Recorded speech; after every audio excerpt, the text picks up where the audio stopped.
Alternating current. तो alternating current में current के साथ साथ वोल्टेज भी कई बार ऑल्टरनेटिंग होता है। इसका मतलब क्या है? ऑल्टरनेटिंग का मतलब होता है डायरेक्शन चेंज होना चाहिए। तो डायरेक्शन का चेंज होना बहुत ज़्यादा ज़रूरी है। इसके कुछ एग्जांपल देख लेते हैं। भाई हमारे पास अगर इस तरीके से मान लो करंट है ना, हमारे पास ये है टाइम का एक्सेस, ये है मान लो करंट का ही एक्सेस। तो क्या ये ऑल्टरनेटिंग करंट है? नहीं, दिस इज नॉट ऑल्टरनेटिंग। इसकी वैल्यू फ्लक्चुएट ज़रूर हो रही है लेकिन हमेशा वो पॉजिटिव में ही है। कभी पॉजिटिव कभी नेगेटिव उसको होना ही पड़ेगा, तभी हम बोलते हैं कि हमारे पास भाई ऑल्टरनेटिंग करंट है।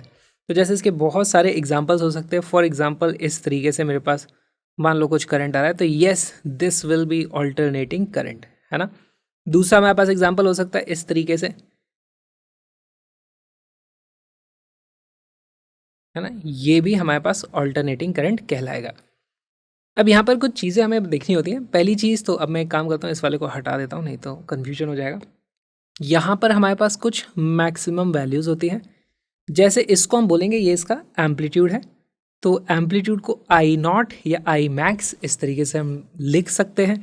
ठीक है, एक टाइम पीरियड इसका बोलो कितनी देर में हो रहा है। देखो यहाँ से शुरू होता है फिर से यहीं पहुँच जाता है, तो हम बोलेंगे ये इसका टाइम पीरियड है। टी के बराबर यहाँ पर हो जाता है हमारे पास टाइम पीरियड का हाफ। इस तरीके से मैं लिख सकता हूँ।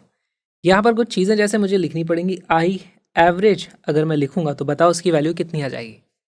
आई एवरेज की वैल्यू तो ज़ीरो आ जाएगी। कभी पॉजिटिव है कभी नेगेटिव है, करेक्ट। तो ये सबको पता था कि ये ज़ीरो आ जाएगी, तो उन्होंने कहा हम ऐसी बातें फिर करो ही मत आई एवरेज फिर, है ना। तो उन्होंने कहा थोड़ा ठीक से उसको रीडिफाइन किया जाए। तो इसको रीडिफाइन इस तरीके से कैसे किया गया, हमें पता है कि ओवरऑल ज़ीरो से टी मत तक तो हमारे पास ज़ीरो आ ही जाती है। टाइम की वैल्यू ज़ीरो से टी रखोगे तो वैल्यू ज़ीरो आनी ही आनी है। तो उन्होंने कहा आप ऐसे डिफाइन मत करो, आप इसको डिफाइन करो ज़ीरो से लेकर के t/2 तक। इस तरीके से इसको रीडिफाइन कर दिया गया है एवरेज को। तो उसकी वैल्यू कितनी आ जाएगी, वो बेसिकली आ जाता है हमारे पास integral of I D T divided by integral of D T. Zero से लेकर के t/2, बहुत ही इंपॉर्टेंट ये चीज़ है, ज़ीरो से t/2 तक होता है। ऊपर भी लिमिट होगी ज़ीरो से लेकर के t/2 तक। इसको मैं थोड़ा ठीक से रीअरेंज करके लिख देता हूँ यहाँ पर। आई एवरेज इस तरीके से आ गया। ओके, अब हमारे पास कुछ इंपॉर्टेंट सी चीज़ें हैं। जैसे साइन के हम बहुत सारे फंक्शन पढ़ते हैं, तो यहाँ पर ये आई डी टी का मतलब क्या हो गया, वो होता है ये वाला हमारे पास जो एरिया होता है वो ज़ीरो से t/2 तक की बात हो रही है, तो उसमें ये पॉजिटिव रहने वाला है। तो बेसिकली आप खाली पॉजिटिव वाली बातों को ले लेना। यहाँ पर हमारे पास इसकी वैल्यू आ जाती है फॉर साइनोसॉइडल वेव, इसकी वैल्यू आ जाती है हमारे पास इस तरीके से हम करेंगे तो ये हो जाता है 2I0 डिवाइडेड बाई पाई के बराबर।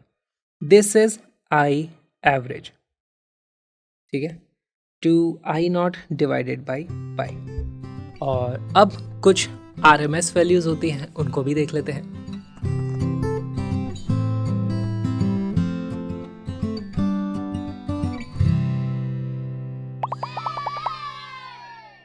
RMS वैल्यूज क्या होती हैं? RMS वैल्यूज देखो नाम में लिखा है रूट मीन स्क्वायर्ड। तो पहले आप चीज़ों का स्क्वायर करते हो, फिर उसका मीन लेते हो, फिर वापस से उसका अंडर रूट कर देते हो। तो इसका फ़ायदा क्या होता है, देखो बहुत सारे इफेक्ट्स हैं। जैसे हीटिंग इफेक्ट्स जो होते हैं वो आई स्क्वायर के कारण होते हैं।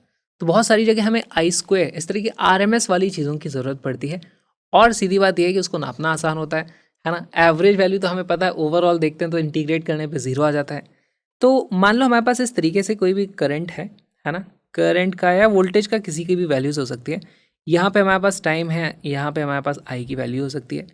मान लो मुझे कहीं पर इस तरीके से आई की वैल्यू दी हुई है, दिस इज आई का ग्राफ। पहले हम क्या करते हैं, आई स्क्वायर करेंगे। इसका अगर मैं स्क्वायर कर दूंगा तो यहाँ पर मेरे पास फिर कुछ इस तरीके से ग्राफ आ जाता है। देखो आई स्क्वायर करोगे तो यहाँ पर ऐसे ग्राफ आ जाएगा, ऐसे। फिर आप इसका एवरेज ले लोगे, इसका कहीं एवरेज आ जाता है मेरे पास इस तरीके से। मान लो ये था आई स्क्वायर का ये एवरेज हो गया, और फिर उसका आपको अंडर रूट ले लेना है। इस तरीके से हमारे पास RMS होता है। तो टेक्निकली अगर मैं इसको लिखने जाऊं तो देखो इसको कैसे लिखा जाएगा, IRMS, या फिर IRMS की जगह आप इसको VRMS भी लिख सकते हो। सबसे पहली बात तो इसका किसी ना किसी चीज़ का ये अंडर रूट है। ठीक है भाई, ये किसी चीज़ का अंडर रूट है। किस चीज़ का अंडर रूट है, कोई एक मीन वैल्यू, किसी ना किसी की हमें मीन वैल्यू बनानी पड़ेगी। मीन वैल्यू बनाने के लिए हम क्या करते हैं, उसको टाइम के साथ इंटीग्रेट करते हैं, डिनोमिनेटर में टाइम रख देते हैं। और किस चीज़ का मीन है? वो स्क्वायर्ड वैल्यू का। तो मेरे पास स्क्वायर्ड वैल्यू क्या होगी? यहाँ पर आई का स्क्वायर, मेरी जो वैल्यू है उसका मैंने स्क्वायर कर दिया आई का, फिर उसको डॉट डी टी किया, इंटीग्रेट किया, और उसके बाद नीचे डी टी को इंटीग्रेट किया, तो ये मैंने उसकी मीन वैल्यू निकाल ली और फिर उसका अंडर रूट कर लिया। ये हमारे पास डेफिनेशन है। कभी ऐसा लिखा आ गया तो हमें पता होना चाहिए क्या लिखा है, ये आर एम एस वैल्यू लिखी हुई है। ऑलराइट, अब यहाँ पर इसको सॉल्व करते हैं फॉर हमारे कॉमन फंक्शन जो कि साइन और कॉस के ही फंक्शन होंगे। ठीक है, तो फॉर साइन और कॉस हमारे पास, मैं इस तरीके से देखूंगा, मान लो मेरे पास वैल्यू है कहीं पे करंट की वैल्यू इस तरीके से फॉर्मूला लिखा है, I is equal to I nought sine of omega T plus five, ऐसे कुछ भी वैल्यू कहीं पर लिखी हुई है। तो ये जो होता है ये मेरे पास होती है पीक वैल्यू, है ना। पीक वैल्यू या इसी को एम्पलीट्यूड बोला जाएगा। ये जो होता है ये हमारे पास इंस्टेंटेनियस, किसी भी टाइम पर क्या वैल्यू आने वाली है, ठीक। और यहाँ पर जो आर एम एस वैल्यू हो जाएगी, आर एम एस, तो उसको हम क्या लिख देंगे, आई आर एम एस, उसकी जो वैल्यू हो जाती है वो होती है I nought divided by root two. आप सेम फॉर्मूला लगाओगे, इसमें आई की जगह पे ये वैल्यू रखोगे, इंटीग्रेट करोगे, आंसर निकालोगे, हमारे पास ये आ जाता है। तो हमेशा आपको इस चीज़ का याद रखना है। हम पहले ही देख चुके हैं कि हमारे पास आई एवरेज की जो वैल्यू आती है वो कितनी आती थी, वो आती थी मेरे पास 2 आई नॉट अपॉन पाई के बराबर, या फिर इसी को रीअरेंज करके भी मैं लिख सकता हूँ, ये आ जाता है मेरे पास I nought divided by pi by two, इस तरीके से। तो हमारे पास आर एम एस में डिनोमिनेटर में रूट टू है, यहाँ पर कितना है, पाई बाई टू। तो ये रूट टू बड़ा होता है या पाई बाई टू बड़ा होता है? ऐसे में आप देखोगे पाई बाई टू की वैल्यू थोड़ी बड़ी होती है, या फिर मैं इसको यहाँ पर इस तरीके से भी लिख देता हूँ ताकि आपको कन्फ्यूजन ना हो इनमें से कौन सा बड़ा है। आई आर एम एस की वैल्यू होती है 0.707 टाइम्स ऑफ आई नॉट, इस तरीके से हम इसको लिख सकते हैं। आई एवरेज की जो वैल्यू आ जाती है वो आ जाती है अप्रॉक्सीमेटली 0.64 टाइम्स आई नॉट। ठीक, बहुत ही सिंपल सी चीज़ें हैं। अच्छा, ये तो हमने फॉर साइन एंड कॉस कर लिया। अब कुछ और दो इंपॉर्टेंट हमारे पास पैरामीटर्स होते हैं, उनको भी देख लेते हैं। फॉर हमारे पास मान लो ट्राइंगुलर वेव फंक्शन है, triangular wave function, triangular waves, इस तरीके से लिख देता हूँ। यहाँ पर हमारे पास जो आई आर एम एस की वैल्यू आती है वो आ जाती है I nought divided by three, है ना, I nought divided by root three उसकी वैल्यू आती है। आई नॉट क्या है इस केस में, देखो इसका कुछ इस तरीके से ग्राफ बनेगा। हमारे पास ट्राइंगुलर फंक्शन है, तो वो ट्राइंगुलर फंक्शन कुछ भी तरीके का हो सकता है, ऐसा ले लो, या फिर आप चाहो तो इस तरीके का ट्राइंगुलर फंक्शन ले लो, ये भी एक ट्राइंगुलर फंक्शन ही है। जब भी इस तरीके का हमारे पास फंक्शन होगा, इसमें आई नॉट की वैल्यू कौन सी है भाई, ये जो मैक्सिमम पीक वैल्यू है ये हमारे पास आई नॉट कहलाएगी। आर एम एस की वैल्यू यहाँ पर आती है I not by root three, बहुत बार पूछा था, डायरेक्ट इसको मार्क हम कर सकते हैं। एक और चीज़ होती है जब हमारे पास इस तरीके से कोई साइनोसॉइडल ही फंक्शन हो लेकिन उसमें कांस्टेंट वैल्यू भी ऐड हो रही हो। फॉर एग्जांपल हमारे पास है फॉर ऐसे दे रखा है, मान लो मेरे को आई की जो वैल्यू दे रखी है, लेट्स से उसकी वैल्यू दे रखी है A plus B sine omega T plus five, इस तरीके का कोई भी चीज़ हो सकती है। साइन की जगह कॉस कर लो, कुछ भी आप कर सकते हो। मेन चीज़ हमें क्या समझनी है, एक पार्ट है जो कांस्टेंट है, दूसरा पार्ट है जो फ्लक्चुएट इस तरीके से ऊपर नीचे उसके हो रहा है। ऐसे केस में आप फिर से देखो, हम जगह फॉर्मूला ये लगाना है लेकिन कुछ वैल्यूज आ जाती हैं, जैसे यहाँ पर आई आर एम एस की जो वैल्यू आने वाली है वो आ जाती है हमारे पास अंडर रूट ऑफ, अब देखो जो कांस्टेंट है उसका तो एज इट इज़ आप स्क्वायर कर दो, और जो हमारे पास साइन वाली वैल्यू है बी जैसे यहाँ पर है तो उसको आप कर देना B by two, B square by two. Basically B square by two नहीं किया है मैंने, इसके लिए जो करते हैं ना बी बाय रूट टू, जो यहाँ पर मैं करता उसका स्क्वायर मैंने यहाँ पर किया हुआ है। ये इसकी आर एम एस वैल्यू थी, है ना, साइन वाले पार्ट की मैक्सिमम वैल्यू बी थी, साइन वाले पार्ट की आर एम एस वैल्यू कितनी आती, इस तरीके के फॉर्मूले का तो आ जाता बी बाई रूट टू, तो मैंने उसी का स्क्वायर करके यहाँ पर लिख दिया है। ठीक है, तो आपको जो भी तरीके से इसको याद रखना है याद रख सकते हो, डायरेक्टली क्वेश्चन पूछे जा सकते हैं, ये दोनों की काफ़ी ज़्यादा प्रोबेबिलिटी है, इसलिए फॉर्मूले यहाँ पर हैं, इनको याद रखना। ये तो हम बहुत ज़्यादा यूज़ करने वाले हैं, इसका उतना काम नहीं पड़ता है।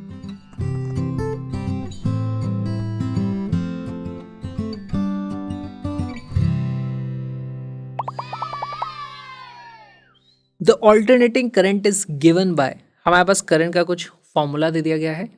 The R M S value for this current is, अब देखो straightforward formula based question है।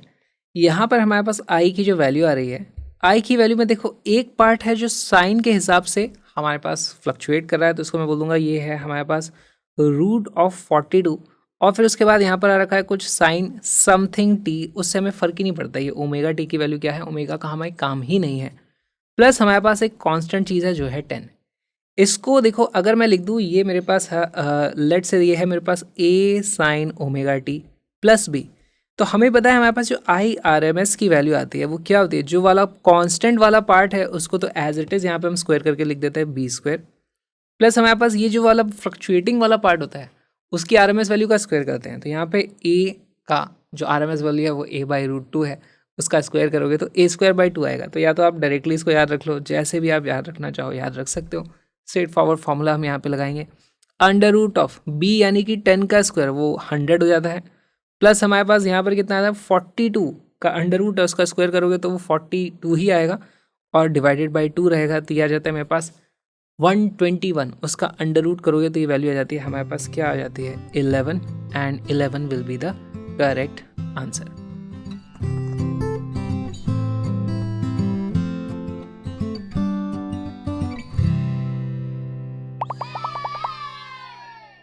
The RMS value of potential difference V shown in the figure is. अब ये बहुत ही अच्छा सवाल है, ऐसे बार बार सवाल पूछे जाते हैं जिसमें आपको एक ग्राफ दे दिया जाता है, यहाँ पे कोई फॉर्मूला काम नहीं करेगा, यहाँ फॉर्मूले नहीं लगाने, यहाँ पे हम बेसिक से चलेंगे।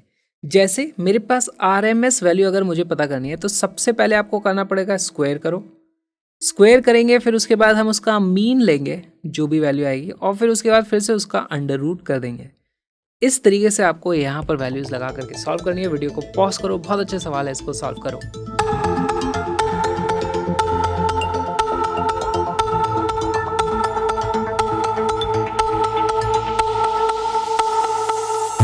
इसका करेक्ट आंसर है बी। कैसे आया सॉल्व करते हैं। सबसे पहली चीज तो हमें 0 से लेकर के टी तक ही कंसिडर करना है, 0 से लेकर के टी तक, उससे ज़्यादा हमें कंसिडर करने की ज़रूरत नहीं है क्योंकि फिर चीज़ें सब रिपीट होने लगती हैं। अच्छा ये मेरे पास V0 का ग्राफ है, कभी तो इसकी वैल्यू V0 है, कभी इसकी वैल्यू 0 है। पहले हम क्या करेंगे, इसका स्क्वायर कर देंगे। भाई यहाँ से अगर मैं इसका स्क्वायर कर दूँ तो मान लो मेरे पास यहाँ आ जाता है कुछ V0 का square, this is V0 square. और फिर उसके बाद यहाँ से मेरे पास यहाँ पे 0 का स्क्वायर तो देखो 0 ही होता है, 0 का भी स्क्वायर कर दिया, चलो लिख दिया। फिर इसके बाद क्या करना है, हमको एवरेज लेना है। तो अब यहाँ पर अगर मैं एवरेज लूँगा वो V0 के स्क्वायर का, अगर मैं एवरेज लूँगा तो किस तरीके से लूँगा, देखो 0 से t/2 तक वैल्यू रही है V0 का स्क्वायर, तो ये वाला एरिया हमें यहाँ पे कंसिडर करना पड़ेगा। या फिर आप इसको लिख दो भाई V0 का स्क्वायर मल्टीप्लाइड बाई t/2, इस तरीके से हो गया। प्लस यहाँ t/2 से t तक वैल्यू रही है 0, तो यहाँ पे मैं लिख दूंगा 0 multiplied by again time interval कितना रहा है, ये t/2 का इंटरवल रहा है। ठीक, डिवाइड करेंगे हमारे पास टोटल टाइम वैल्यू कितनी है 0 से लेकर के t तक, तो उसको मैं यहाँ पर t लग दूंगा इस तरीके से। और इसकी जो वैल्यू आ जाती है वो जाती है V0 का स्क्वायर डिवाइडेड बाय हमारे पास 2, इस तरीके से वैल्यू आ जाती है। ओके, ये आ गया मेरे पास, मीन हमने कर लिया। ठीक है, मीन कर लिया। अब उसके बाद हमें रूट करना है। तो यहाँ पे मेरे पास V0 की जो RMS वैल्यू है, बेसिकली V0 की RMS नहीं है, V की RMS वैल्यू है ये V की RMS, और ये भी जो एवरेज मीन हम कर रहे थे बेसिकली ये V का ही मीन है। RMS वैल्यू हो जाएगी मेरे पास अंडर रूट ऑफ V0 का स्क्वायर डिवाइडेड बाई 2, और ये वैल्यू आ जाती है V0 divided by root 2। B becomes our correct answer. इसको देखा जाए, कुछ लोग अगर गलती में तुक्के से मार देते हैं कि हमारे पास साइनोसॉइडल वाला जो फंक्शन होता है उसमें हमारे पास RMS की वैल्यू कितनी होती है, peak value divided by root 2, तो भी किस्मत से आंसर सही आ जाता। प्रोसेस यहाँ पर टोटली अलग है।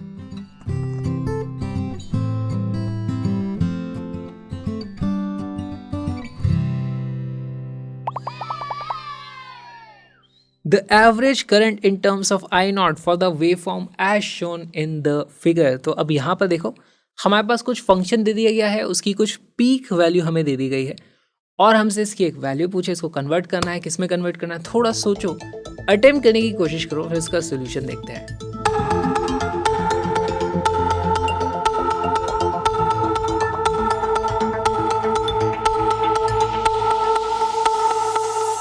इसका करेक्ट आंसर है सी। सॉल्व करते हैं कैसे आया, देखो बहुत ही सिंपल है। हमने देखा यहाँ पर भाई इसकी जो पीक वैल्यू है वो I0 है, तो अगर मेरे पास V RMS की बात करते तो मेरे पास वैल्यू हो जाती V की वैल्यू में I कैसे लिखा यार, ये आई थिंक करंट का ग्राफ होगा, तो मेरे पास I RMS होगा यहाँ पे। IRMS की वैल्यू आ जाती I0 डिवाइडेड बाई √3, हम A को मार्क कर देते। बस गलती ये है, क्वेश्चन में हमसे RMS नहीं पूछा है, क्वेश्चन में हमसे एवरेज पूछ लिया है। तो अब क्वेश्चन में एवरेज पूछा है, ऑप्शन में जीरो भी नहीं दिया है, तो हमें जो जीरो मार्क करना भी नहीं है। अगर जीरो ऑप्शन दे दे तो आधे लोग वहीं कंफ्यूज हो जाते, एवरेज वैल्यू तो जीरो है, इसीलिए उन्होंने यहाँ पे जीरो को ऑप्शन नहीं दिया है। बहुत ही अच्छा किया, नहीं तो ये क्वेश्चन कंफ्यूजिंग वाली कैटेगरी में चला जाता। चलो ठीक है, यहाँ पर अब शुरू करते हैं पता लगाना आई एवरेज की वैल्यू कैसे पता करें। तो हमारे पास आई एवरेज किस तरीके से डिफाइन है। पहली बात तो हम 0 से t/2 तक ही कंसिडर करते हैं, हाफ साइकिल में कंसिडर करना पड़ेगा। और क्या करते हैं, हमें इसका एरिया लेना होता है ना, इस तरीके से। और हम बोलते कि यहाँ पे कोई ऐसी एवरेज वैल्यू एग्जिस्ट करती है जैसे आई एवरेज, अगर वही पूरे t/2 ड्यूरेशन में रहती तो उसके हिसाब से एरिया ये वाला आ जाता। तो ये दोनों एरिया मिलके बराबर होने चाहिए। ग्राफिकली तो हम इसको इस तरीके से सॉल्व कर सकते हैं। मैथमेटिकली लिखा जाएगा तो उसको क्या लिखा जाता है, मैथमेटिकली इसको लिखा जाएगा तो ये लिखा जाएगा आई dt 0 से लेकर के t/2 तक डिवाइडेड बाय dt 0 से लेकर के t/2 तक। हम कंसिडर करते हैं हाफ साइकिल। अब यहाँ से वैल्यू कितनी आ जाती है, देखो आई dt बेसिकली ये क्या चीज़ है, ये एरिया ही है, तो हमें यहाँ पर ये वाला एरिया कंसिडर करना पड़ेगा। ये है हमारे पास कितनी t/2, ये है मेरे पास I0, इसकी वैल्यू जाती है half into I0 into t/2। Denominator में मेरे पास टाइम आ जाएगा t/2 और इसकी जो वैल्यू आ जाती है ये आ जाता है I0 divided by 2। C becomes our correct answer. Average value का भी जो ग्राफिकल वाला कॉन्सेप्ट मैंने बताया था उस हिसाब से अगर आप देखना चाहते हो तो ऐसे देख लो। हमारे पास यहाँ पर कुछ वैल्यू है जो इस तरीके से गई और फिर यहाँ पर आकर के नीचे चली गई, ठीक है। हमें 0 से t/2 तक का कंसिडर करना होता है, तो मैं यहाँ पे बस t/2 तक का ही ग्राफ इस तरीके से बना रहा हूँ। अच्छा, इसकी वैल्यू हमेशा चेंज हो रही है, समय में आगे जाओगे वैल्यू चेंज होती जा रही है। तो हम चाहते हैं एक एवरेज वैल्यू यहाँ पर एग्जिस्ट कराएं इस तरीके से। मान लो ये है हमारे पास आई एवरेज। तो आई एवरेज का मतलब ही होता है आई एवरेज मल्टीप्लाइड बाय हमारे पास जो भी टाइम है, कितना है t/2, must be equal to यहाँ से जो हमारे पास ये जो एरिया आया है वो इस एरिया के बराबर आ जाए। उसकी वैल्यू कितनी आ जाती है, यहाँ पर एरिया मैं इस तरीके से लिख देता हूँ। तो बेसिकली अब यहाँ पर इसको अगर मैं यहाँ से नीचे ले आऊँ तो यही वाली चीज़ तो ये बन जाती है, एग्जैक्टली वही बन जाता है। तो इससे भी आपको सेम ही आंसर आएगा, I0 divided by 2 and it is our correct answer. ये जो छोटा सा वीडियो आपने देखा है, एक छोटा सा हिस्सा है प्यारे से सुंदर से कलरफुल से क्रैश कोर्स का, जिसमें 11th और 12th दोनों के सारे कॉन्सेप्ट्स को कलरफुल ग्राफिक्स के साथ हम विजुलाइज भी करते हैं और सारे तरह की प्री वाई को इंक्लूड करके बहुत ही ज़बरदस्त प्रैक्टिस भी करते हैं। Link is in the description, colourful PDF भी आपको वहीं मिल जाएंगी, सारी की सारी अभी डाउनलोड करो और हम मिलेंगे स्ट्रक्चर्ड तरीके से फुल सिलेबस कोर्स में। आ जाओ, मिलते हैं।